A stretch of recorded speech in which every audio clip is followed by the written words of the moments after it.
Welcome back, Guardian. Thanks for tuning in. We're going to talk about what I believe is the best hunter solo build in the game for PvE.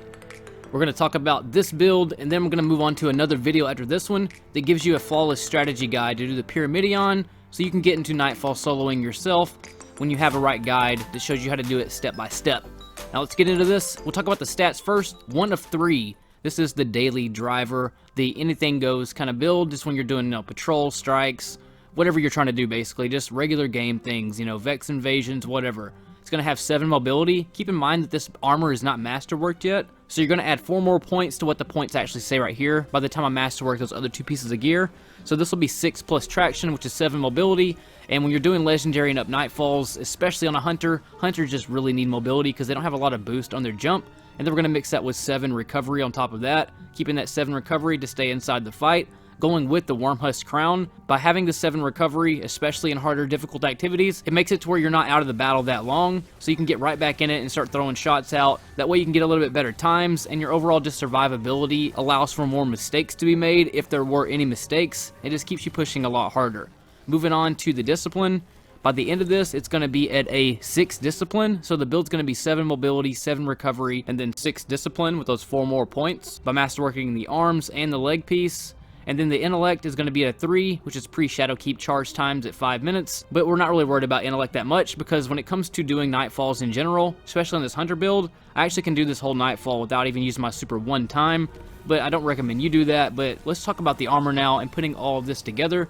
The first build we're going to talk about is going to be the daily driver build, just the regular go-to when you're just doing whatever. So the Wormhusk crown, doing a dodge, we have a Paragon mod on this as well, and we're going to have enhanced ashes to assets because I'm using my 1.0 version. You need to get that dodge back, especially in legendary and master nightfalls, because things can just happen, such as right here. I just got my dodge back right on time. Having 1 Paragon mod is a 19-second dodge, 2 is a 16-second dodge, and then 3 is 13.5 seconds. This build, however, is only going to have 2 on, so it's going to be a 16-second dodge. When it comes to your gauntlets, if you're not fighting Hive, take off the Hive armaments and put on enhanced impact induction. Depending on what tier, it'll be from 6 to 8 seconds off, and whenever you throw your smoke at enemies, it also procs the enhanced impact induction. That's just with regular impact right there, so I'm only getting 6 seconds off, but you'll get a lot more with enhanced. You'll see another situation right here where I throw it again, and that little bit of a bump really helps because you're going to be using oppressive darkness more than likely on master and legendary nightfalls. Now moving on to your chest piece, I recommend all opulent gear on the hunter because you need to get those Hive mods, and that's what opulent and Leviathan armor gives you. I'm using a recovery mod, fusion rifle reserves, and then overload grenades for this specific nightfall because I have to use it to stagger these opponents right here. Those challenging enemies are really what matters when it comes to those nightfalls. You got to be prepared for them.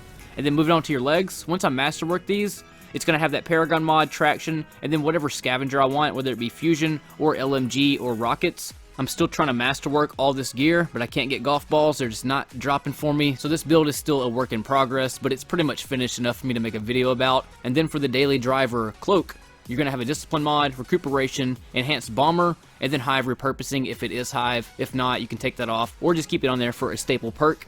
But that's what I recommend for it. But getting that enhanced bomber to go with those 2 Paragon mods on the daily driver build is a must-have, especially in legendary nightfalls. There is a legendary version of this build we're going to talk about later, but getting that 10 seconds off my grenade and then getting those 2 Paragon mods to go with that enhanced bomber on top of the Wormhusk crown healing properties. I want to show you this situation. This is the legendary version. The final version is going to be a tier 5 grenade. It's at a tier 4 right now. I'm 3 points away, but watch as I use the impact induction right here. This is just regular impact, and then I also have my dodge ready to take that 10 more seconds off. I thought it was important to show you how this all plays out. So I'm going to have another champion here in just a second, but just watch as time goes on. I still have that dodge ready. I know that another champion is about to spawn, an overload champion, so I have to make sure my grenade is always ready every time those overload champions come back. I know that he's going to be charging me here in just a second, so I'm about to proc my dodge, but I'm taking these ads out first. So there was 10 more seconds off, and I always run back to this back area and wait on him, and my grenade comes back right on time from the time that I killed the last overload champion. So having a good rhythm in nightfalls and making sure everything times out perfectly is really crucial to any good solo build, and that's what I like about Wormhusk because it has all the stats right, it has the healing properties on top of it, I got the enhanced bomber, and now we're going to do the 3rd and final overload champion. So I'm going to take these ads out, the grenade is charging from that last overload champion, I still have that dodge ready, but I'm not going to use my dodge yet because I'm going to charge this plate and then run to this one, and then whenever these ads come out, I'm going to proc my dodge again, which is going to give me the 10 seconds off my grenade, which I'm going to do right now. And then I know the overload champion is over there ready and waiting, so I'm going to go ahead and just charge him, use my invisibility to get over to him without him seeing me. He doesn't know where I'm at, and there is my third and final grenade to go with that overload champion. So you can see how all this pans out perfectly when you have a great strategy, going with a great build. It makes everything just go really fluent and really seamlessly. So having the perks and the mods and everything, how I tie it all together, is really a must-have when it comes to Legendary and up Nightfalls. There is a different version for the Master as well. Normally Master Nightfalls have health regen turned off, so let's go over all these builds again. So here's the general build when you're doing Vex Invasions, whether you're doing the pit, the dungeon, or whatever you're doing. This is just a general, do what you gotta do build basically. It's got 7 mobility, 7 recovery, and then 6 discipline.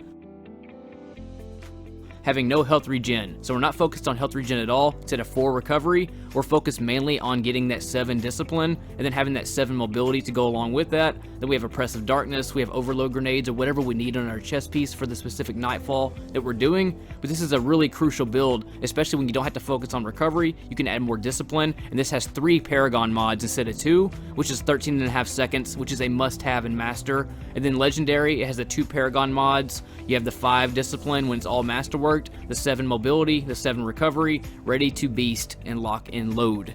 Guardian, thanks for tuning in. Next video, I'm going to give you the ultimate Pyramidion strategy that goes along with this build that'll kind of get you into soloing yourself, because anybody can do it. It just takes patience and time and determination, and I'm going to show you how to do it in this next video where you can get that victory and you can farm this out to get those golf balls or those prisms or whatever you need, or just overall you becoming beast. So I appreciate you all for tuning in. Hit subscribe if you want more videos.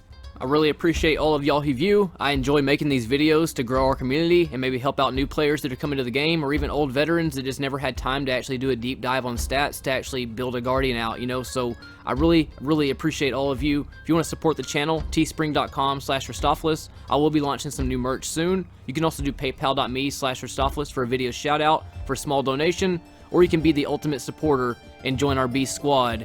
Click that join button.